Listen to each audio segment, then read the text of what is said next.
Ética como diferencial competitivo. Olha que maravilha, não é? Empresas éticas são mais rentáveis. É possível quantificar o retorno em um compliance? Essa é a pergunta.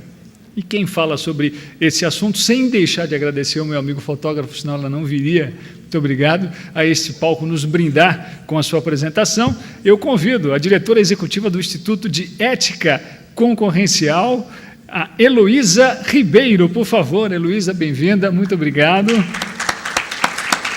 E será, obviamente, mediada pelo presidente da Sindírio. Eu convido o senhor Fernando Boies. Por favor, Fernando, seja bem-vindo.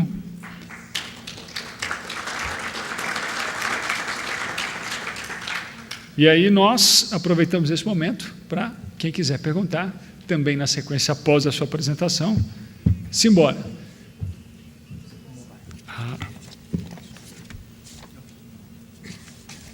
Muito bem. Obrigado, gente. Bem-vindo. Obrigado. Boa tarde a todos. É um prazer estar aqui. Obrigado, Reinaldo, pelo convite. Eu gostei muito desse evento no ano passado e hoje a gente retornou. Eu sou presidente do SINDH-Rio, que é o Sindicato de Hospitais e Clínicas do município do Rio de Janeiro. E um assunto que eu gosto muito, agora mais com compliance, mas é ética, né? E essa ética como diferencial competitivo. Eu tinha feito um arrazoado aqui para falar na abertura, mas houve um atraso, não falei na abertura, e foi bom porque tem tudo a ver com a sua apresentação, Heloísa. Queria dar um passo atrás e falar um pouco sobre ética, apenas para refletirmos. Para que haja conduta ética, é preciso que exista o agente consciente, aquele que conhece a diferença entre bem e mal, certo e errado, permitido e proibido. Lembra, é proibido proibir, da década de 70, a garotada que não sabe disso. Virtude e vício. Creio que este seja o grande motivo de estarmos aqui hoje, para selarmos um pacto entre as empresas e entre os indivíduos, porque são os indivíduos que constroem as condutas. No caso da saúde, a ética é uma questão de vidas. Sabemos que as questões éticas envolvendo os profissionais da saúde já possuem um histórico. Desde que os gregos, influenciados pela filosofia, obedeciam um código de etiqueta e comportamento, sempre tentando promover o bem-estar do doente. A ética e o compliance têm que ser default na saúde. A formação ética do profissional de saúde se dá com o aprendizado direto, por meio de ensino dialético e o ensino indireto, no qual as atitudes, valores e comportamentos são adquiridos na vivência com os instrutores, pacientes e membros da equipe, além, é claro, de sua formação anterior, que se dá dentro do núcleo familiar e no contexto social. Eu não posso deixar de falar aqui de uma coisa, das coisas preciosas da minha vida que começaram a chegar. Vai fazer 5 anos que são meus netos. E, na verdade, é muito importante a gente olhar para aquela empresa básica nossa que é a família, porque a situação familiar é uma empresa. Na verdade, a ética deve ser ensinada desde cedo, lá nas escolas de educação infantil. Afinal, o indivíduo não nasce moral, ele torna-se moral. É necessário que a criança, desde pequena, seja ensinada, corrigida, esclarecida dos conceitos sociais e, o mais importante, que possa conviver com ações de moralidade. Bons exemplos como gentilezas, respeito e responsabilidade são mais valiosos que o próprio ato de educar. São nessas vivências e experiências do cotidiano que a criança observa e aprende a ser um cidadão pleno e autônomo e a ter atitudes de integridade e solidariedade. Creio que a crise moral e ética, por que passa nosso país, infelizmente, tem muito a ver com isso. A educação gera cidadania, respeito e boas condutas.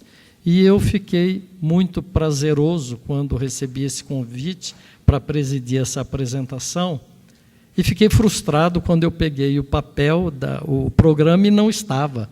Eu falei, será que fomos execrados do trabalho? Mas não.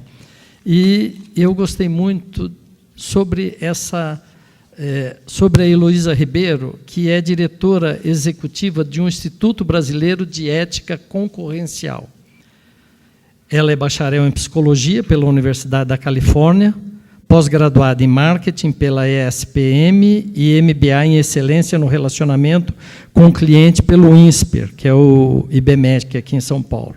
Atuou 14 anos na área de marketing em grandes grupos de comunicação, como o Grupo Abril e RBS, tendo atuado nos segmentos de database marketing, revista e televisão.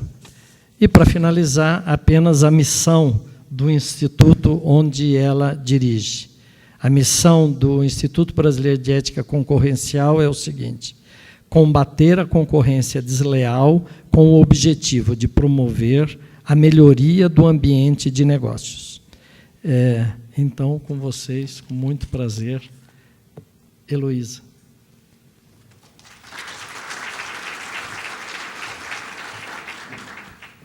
Bom dia, quase boa tarde. Eu tenho o prazer de estar aqui falando com vocês hoje, um pouquinho antes do almoço. Minha fala vai ser breve, eu me programei para falar nos 20 minutos, eu vou tentar cumprir esse prazo, para não matar ninguém de fome. Como vocês viram, a minha formação, eu sou, na verdade, uma psicóloga marqueteira, que trabalho com ética concorrencial e agora estou me metendo a falar de compliance. Na verdade, eu estou estudando, inclusive eu tenho aqui na plateia professores do curso que estou fazendo. Então, também não sou especialista, queria deixar claro, da área de saúde. Então, se por acaso eu der algum exemplo ruinzinho, falar alguma besteirinha, please be kind. Ok? Então, eu vou começar para dizer o seguinte, que o compliance é um assunto que temos trabalhado bastante no ético, porém, a gente trabalha nesse assunto de uma forma mais ampla. Nosso conhecimento abrange as questões mais gerais, que dizem respeito ao ambiente de negócios como um todo. E aí vale para qualquer tipo de empresa. Eu vou usar esses meus 15 minutinhos para cumprir 3 etapas que eu me propus aqui hoje. Explicar rapidamente o que fazemos no ético, compartilhar com vocês o resultado de um trabalho que fizemos sobre os pontos fundamentais do programa de compliance. Vocês têm ouvido isso bastante, mas eu vou reforçar um pouquinho, talvez trazer alguns outros exemplos. E, por fim, eu vou tentar responder o desafio que me foi proposto aqui, que é pensar na ética como um diferencial competitivo das empresas. Eu vou começar deixando a questão em aberto. Será que a ética pode ser considerada um diferencial competitivo? Desde que eu recebi esse convite para participar deste evento, que essa questão não me sai da cabeça. Passei horas me perguntando, será que faz sentido pensar na ética como uma vantagem competitiva? Faz sentido trazer a ética para o campo do marketing? Em usar a ética como argumento para convencer pacientes a vir para o meu hospital, ao invés de ir para o hospital do meu concorrente? Daqui a pouco eu volto para passar para vocês a conclusão desses meus pensamentos. Mas, afinal, o que é o ético? Vamos passar os 3. Opa, fiz alguma besteira. Muito bem. O que é o ético? O ético é um instituto que se dedica a combater os desvios de conduta no ambiente de negócios. Nosso foco é combater qualquer prática ilícita que provoque concorrência desleal. Práticas que dão vantagens indevidas às empresas que não respeitam as leis e que prejudicam aquelas que respeitam. Vantagens como não pagar impostos, não registrar funcionários, falsificar, piratear ou contrabandear produtos, conseguir negócios pagando propina, praticando corrupção. Nós, no ético, temos a convicção de que essas práticas, que infelizmente ainda são muito comuns no Brasil, atrasam o nosso desenvolvimento. Elas tiram o dinheiro que o governo precisa para cumprir seu papel e fazem muitas empresas boas deixarem de investir no país. Não vou entrar em detalhes, não quero me alongar muito, mas o ético atua em projetos para prevenir ou combater esses desvios. O Instituto existe há 12 anos e é mantido por grandes empresas e associações empresariais. A nossa atuação se concentra em 6 temas prioritários. Combate ao mercado ilegal, envolve contrabando, pirataria, falsificação de produtos, a redução da informalidade nos negócios, que nós chamamos de economia subterrânea, combate à sonegação de impostos, a simplificação tributária, porque o sistema tributário brasileiro é complicadíssimo, custa caro para as empresas e deixa muita margem para a corrupção. Atuamos na busca da solução para a guerra fiscal entre os Estados, que é motivo de insegurança jurídica. E atuamos também no combate a diversas formas de corrupção nos negócios, que é o tema mais diretamente ligado a este evento. Como vocês sabem, o tema ganhou destaque enorme nos últimos tempos, primeiro por causa da própria lei e depois por causa dos escândalos revelados pela Operação Lava Jato. São tempos difíceis. Mas um fato resultante de tudo isso me deixa, de alguma forma, esperançosa em relação ao nosso futuro, que é a valorização do compliance.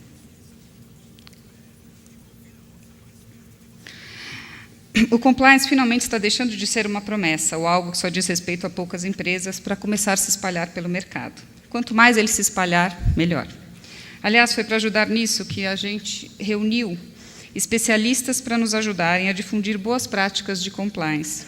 Eles analisaram o que as empresas fazem e o que não funciona, o que elas fazem e funciona, estudaram as novas leis, produziram uma espécie de súmula com as nossas recomendações para as empresas. Nós tentamos traduzir essa linguagem complicada num material de fácil entendimento, que incluiu uma cartilha e um vídeo, e que estamos divulgando e disponibilizando para quem tiver interesse no nosso site e também versões impressas. Vocês receberam no material de vocês essa cartilha. Nossa cartilha de 10 elementos. Eu só tenho ouvido aqui 7 elementos. 7 elementos, falei assim, eu acho que a gente incluiu mais 3. Enfim, eu acho que estamos todos tentando dizer as mesmas coisas. Mas o objetivo dessa cartilha não é ser um manual para a implementação do compliance, mas é para sensibilizar as empresas sobre quais são os 10 pontos mais importantes para que o compliance seja efetivo. Eu vou passar rapidamente por esses pontos, por esses 10 pontos. O primeiro, mais importante de todos, o programa de integridade precisa ser erguido sobre uma cultura de integridade verdadeira. Em outras palavras, a empresa, a começar pelos donos, diretores, precisa querer, de fato, fazer negócios com honestidade. Não adianta criar um discurso bonito, dizer para as pessoas que precisam cumprir a lei, se lá no alto, o dono ou o diretor estão agindo em outro sentido. A alta direção precisa querer que a empresa seja honesta. Precisa dar o exemplo e precisa dar todo o apoio necessário para a implantação e manutenção do compliance. Criar uma cultura de integridade é algo que leva muito tempo para construir e que pode desmoronar em 1 minuto. Basta uma contradição entre o que os donos dizem e o que eles fazem para que essa cultura desapareça. O segundo já é um pouco mais técnico. Basicamente, trata do mapeamento que a empresa precisa fazer de onde estão os maiores riscos. É preciso fazer um trabalho minucioso para descobrir quais são as áreas mais sensíveis da empresa. O risco maior está no relacionamento com o governo, no relacionamento com os planos de saúde, no setor de compras. Enfim, quais são as áreas mais expostas às tentações de melhorar o resultado de maneira ilícita? Depois de identificar os riscos, deve criar os mecanismos de controle para minimizar esses riscos. Que poder de decisão cada cargo terá? Como será o processo de aprovação de pagamentos? Enfim, regras essenciais para prevenir os desvios. Outro ponto essencial, como vocês sabem, é a independência da equipe de compliance. Não adianta criar um grupo e mantê-lo subordinado a interesses desta ou daquela área. O setor ou o comitê de compliance precisa receber o mandato da alta direção, se não do próprio dono, para criar, aplicar e fiscalizar as regras. Se não for assim, o setor não vai ter a autoridade necessária para ser respeitado. Ui. Não fiz nada, juro. Acho que deu tilt. Espera aí. Onde paramos? No 4. Meu dedinho está nervoso aqui. Muito bem. É preciso colocar no papel o que se espera dos colaboradores. e também dos fornecedores. Criar o documento que torne explícito para todos qual é o código de ética da empresa, que condutas são desejadas ou aceitáveis, o que fazer em caso de dúvida. Os princípios, geralmente, são comuns a todos os setores, mas o detalhamento evidente muda muito conforme o segmento.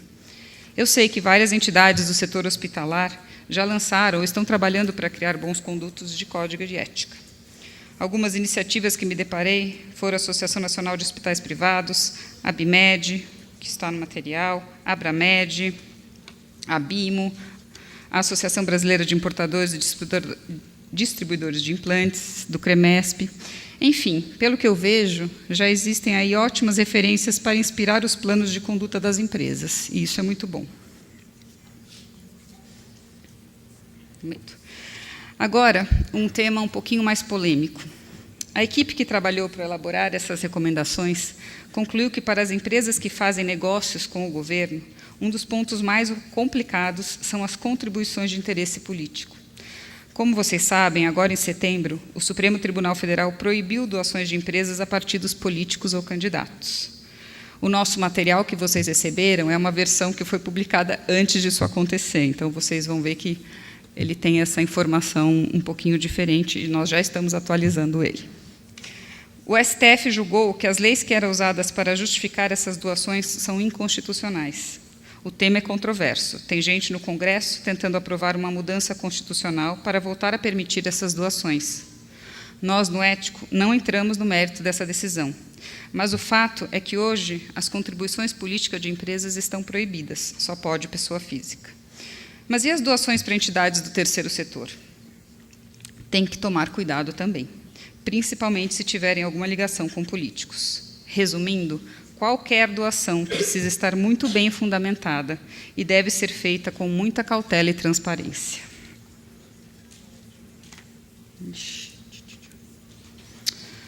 Outro ponto fundamental para o sucesso do compliance, vocês já devem ter ouvido, é o treinamento. Você precisa explicar o que é o compliance, que muita gente não sabe o que é, confunde com a auditoria. Precisa contar quais são os objetivos, quais são as metas. Precisa apresentar o código de conduta a todos, explicar o que eles devem fazer em caso de dúvida. É um trabalho longo, exaustivo e que pode se tornar repetitivo para quem vai ter de falar as mesmas coisas 10, 20, 100 vezes, mas não tem outro jeito. Sem esse treinamento, o compliance não pega. É claro que, para funcionar, o compliance precisa estabelecer um canal de comunicação e que as pessoas se sintam seguras de usar. Um local para o qual elas possam ligar, mandar e-mail, ou mesmo ir pessoalmente para tirar dúvidas que vão surgindo. Ou, o que é sempre mais delicado, para contar as coisas erradas que viram ou souberam. A gente sabe que no mundo corporativo existem muitas intrigas, muitas disputas. Então, quem recebe as denúncias precisa estar treinado para lidar com acusações infundadas, porque elas certamente vão surgir. Mas é fundamental que as pessoas que agem de boa fé se sintam seguras de que podem fazer a denúncia, inclusive sobre o próprio chefe, e que, se for o caso, que não vão sofrer nenhum tipo de retaliação por isso. Quando uma empresa consegue criar uma cultura forte de integridade, as pessoas sabem que denunciar as atitudes erradas é a coisa certa a fazer. Contar com elas é fundamental para evitar e corrigir os desvios. A questão da punição é outro ponto fundamental. Um programa de integridade vive muito em função do respeito que ele consegue manter, e para manter o respeito é preciso punir quem sai da linha. É claro que a punição precisa ser proporcional ao tamanho do erro. Para um diretor que deu um presente de R$800 para um cliente, quando o código de conduta só permitia presentes até R$200, talvez uma advertência seja o suficiente. Já num caso de pagamento de propina, o mínimo que se espera é a demissão sumária do responsável. A atenção com os parceiros externos é outro ponto que exige muita atenção. Uma das novidades mais importantes da lei anticorrupção foi ter estabelecido a chamada responsabilidade objetiva da pessoa jurídica. Esse é um tema controverso. Tem gente que acha que a lei exagerou, que essa discussão ainda vai dar muito pano para a manga no judiciário. Mas essa parte eu deixo para os especialistas.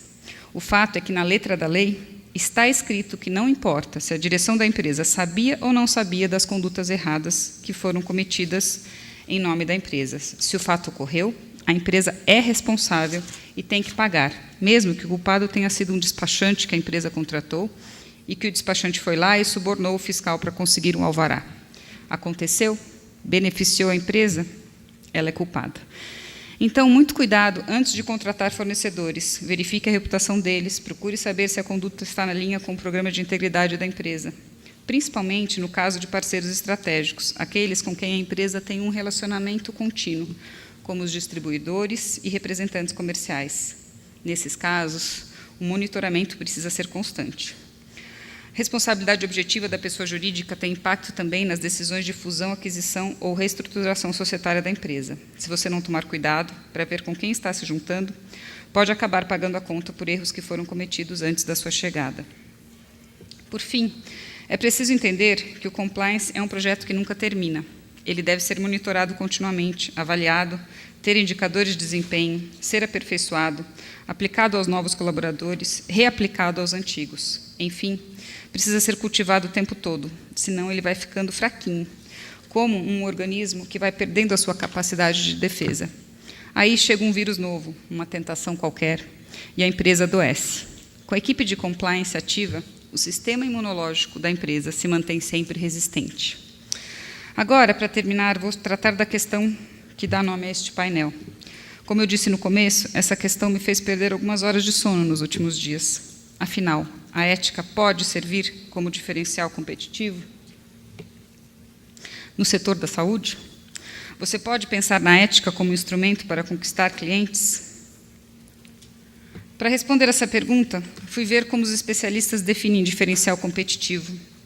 A versão em inglês do Wikipedia traz uma boa definição baseada nas teorias do Michael Porter, que, como vocês sabem, é considerado o papa da estratégia empresarial. Ele diz: diferencial competitivo são atributos que proporcionam uma vantagem sobre os competidores. Esses atributos podem incluir acesso a recursos naturais, profissionais altamente qualificados, localização, tecnologias utilizadas. Ele divide os diferenciais competitivos em 4 grupos: liderança em custo, liderança em diferenciação do produto, a liderança em inovação e a liderança em eficiência operacional. Como se vê, a definição da Wikipedia não inclui a ética como um possível fator de vantagem competitiva. Provavelmente porque a ética não é ou não deveria ser fruto de escolha. Ser ético não deveria ser algo que a gente faz para atrair os clientes ou para superar nossos concorrentes. Você é ético porque precisa ser, porque é o único jeito aceitável de fazer as coisas. Por isso, o ético, em uma de suas campanhas, optou por usar a assinatura ético. É assim que a gente tem que ser. Talvez muitos de vocês tenham ouvido isso na CBN, mas eu gosto de pensar que um dia todos irão de fato acreditar nisso e ter isso como lema para tudo na vida. Mas, vamos ser francos, a gente ainda está muito longe disso. Então, vamos colocar a questão de outra maneira. Uma empresa ética atrai mais clientes? Ou, vendo por outro lado, será que uma empresa que é pega fazendo uma coisa muito feia perde clientes? Por exemplo, uma empresa que cria um carro que trapaceia nos testes que medem a poluição que sai do escapamento? Ou uma empresa que faz roupas lindas, mas que você descobre que também faz vista grossa para os abusos trabalhistas de seus fornecedores?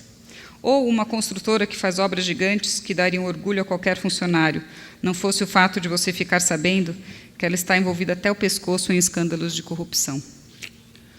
Sim, é claro que a ética faz muita diferença aos olhos das pessoas, aos olhos dos consumidores, dos clientes, dos pacientes. As pesquisas provam isso. Uma que eu tive conhecimento recentemente foi feita pela Nielsen no ano passado. Eles perguntaram para 60 mil pessoas em 60 países, incluindo o Brasil, se elas levavam a ética em conta na hora de escolher um produto ou serviço. Descobriram que não só levam em conta, como aceitam até pagar mais caro por essas marcas. Isso foi dito por 55% dos entrevistados. A Nielsen não divulgou dados específicos do Brasil, mas a média da América Latina foi ainda maior, 63%. Eu tenho certeza de que as escolhas em relação à saúde são ainda mais criteriosas nesse sentido. Agora há pouco, vocês tiveram aqui o diretor da compliance da Cleveland Clinic, que foi considerado o hospital mais ético do mundo pelo Ethisphere. Eu tenho certeza de que ele e que cada funcionário da Cleveland tem muito orgulho dessa conquista. e que os pacientes também ficam mais tranquilos em saber que estão sendo tratados por um hospital reconhecidamente ético. A pesquisa das empresas mais éticas do mundo, da Ethisphere, segue uma metodologia rigorosa, que avalia as empresas em 5 quesitos: ético e programa de compliance, responsabilidade e cidadania corporativa, cultura de ética, governança e, por último, liderança, inovação e reputação. Este ano, apenas 2 empresas brasileiras entraram na lista: o Banco do Brasil, que apareceu pela 2ª vez este ano, e a Natura, que é campeã brasileira nesse ranking. Já faz 5 anos que a Natura está na lista da Ethisphere. Com certeza, quem trabalha na Natura tem muito orgulho de saber disso, e a gente sabe que a Natura é uma das marcas mais admiradas do Brasil, muito em função da imagem da empresa ética que ela construiu. E ela constrói isso com ações concretas, de preservação ambiental, de responsabilidade social e de respeito com o consumidor. Eu soube que, neste evento, está sendo lançado o prêmio para o setor de hospitais, laboratórios e operadoras, o prêmio Ethics. Amanhã vai ser uma apresentação sobre o assunto. E torço muito para que esse prêmio vire referência e ajude a dar destaque às empresas éticas. A pedagogia moderna ensina a gente a educar nossos filhos, valorizando muito os bons comportamentos deles. É a chamada educação positiva. Eu testo esse conceito diariamente com meu filho de 9 anos, e eu sei que funciona. E eu acredito que essa educação positiva não funciona só com os nossos filhos, mas com todo mundo. Então, que bom que existem os prêmios. Uma vez, há alguns anos, eu li uma entrevista de um importante executivo brasileiro, Fábio Barbosa, na época presidente do Banco Real e da Federação dos Bancos, a FEBRABAN. Ele foi um dos primeiros executivos brasileiros a se dedicar à causa da sustentabilidade ambiental. Naquela época, tinha virado moda entre as empresas investir em sustentabilidade. Tinha gente séria fazendo isso, mas tinha também empresas que faziam projetos só para se sair bem na foto, só para poder dizer que investia em sustentabilidade. E o jornalista perguntou isso ao Fábio: você não acha ruim que a sustentabilidade tenha virado moda e está sendo praticada sem convicção? A resposta dele ficou marcada na minha memória. Ele disse: isso não importa tanto. O importante é que, seja por moda, seja por marketing, seja por convicção, as empresas estão cuidando melhor do meio ambiente. E isso já é um avanço. Eu penso que com a ética é a mesma coisa. Quanto mais a gente puder aproveitar a maré favorável do compliance, mais longe a gente vai chegar. E o Brasil só tem a ganhar com isso. Obrigada.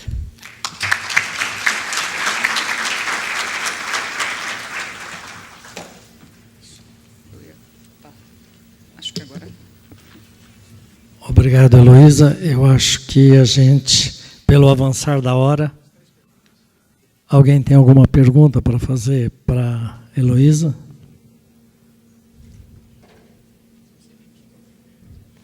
Por favor.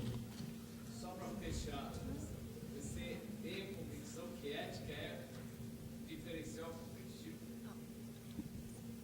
Você tem certeza que ele não é uma questão de valor de cada um, que nós temos que ter.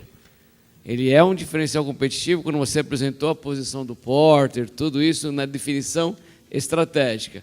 Claro, quando você vai para a parte da premiação, tentar trabalhar as percepções, ele fica mais romântico, né? Aí você traz isso como... Eu também tenho um filho de 9 anos, eu sei como ele te representa isso.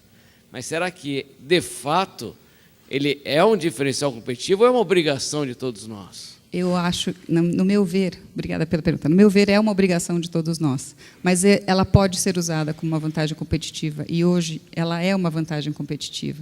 Mas, conversando muito sobre isso, inclusive com os meus professores que aqui estão, hoje ela é. No futuro, ela vai ser uma condição de existência. Então, vamos aproveitá-la. Desculpa, foi muito importante a sua pergunta, porque eu estava fazendo essa pergunta desde o início das apresentações, pelo seguinte: eu atuo na área de hospitalar há mais de 30 anos, e a gente viu nascer uma nova especialidade médica, que é auditoria médica. Por que tem que se fazer auditorias em contas hospitalares? Se as contas apresentadas à fonte pagadora estiverem ali. Os materiais e medicamentos necessários ao tratamento daquele paciente, prescritos por um médico. Se você não manipulou essa conta, não teria que ter uma auditoria. Isso, para mim, é default para uma existência digna. Não teria necessidade de se fazer essas auditorias. E aí a mesma coisa, e gastou-se, gasta-se muito dinheiro investindo tanto em auditoria dos prestadores, quanto, que a gente chama de contra-auditoria, quanto das auditorias das operadoras. E a mesma coisa agora com compliance. Vai ter que se gastar muito dinheiro para uma coisa que, na verdade, tem que ser default de qualquer empresa, principalmente na área de saúde, né? Se a gente já parte do princípio que os conselhos, não só os médicos, todos os conselhos de profissionais já têm a sua conduta ética, espera-se que o profissional que está naquela área faça isso. Infelizmente, nós somos seres humanos, né? Eu procuro entender. Sua formação é psicologia, a minha formação é psiquiatria. Eu procuro efetivamente entender isso. Mas eu gostaria muito que a gente, ao invés de estar discutindo sobre a importância do compliance, a importância da ética, que nós fôssemos efetivamente fazedores de compliance, termos a ética. Então, eu acho que isso está sendo muito importante para todo mundo, é muito importante pensar sobre o assunto. Quero parabenizar a Heloísa por trabalhar num instituto que eu, às vezes, acho que algumas áreas são áridas, mas essa deve estar muito árida, e é importante que todos nós tenhamos em mente que nossas empresas têm que ser éticas, porque se a gente for ético, a gente vai ter que vencer essa batalha. Muito obrigado.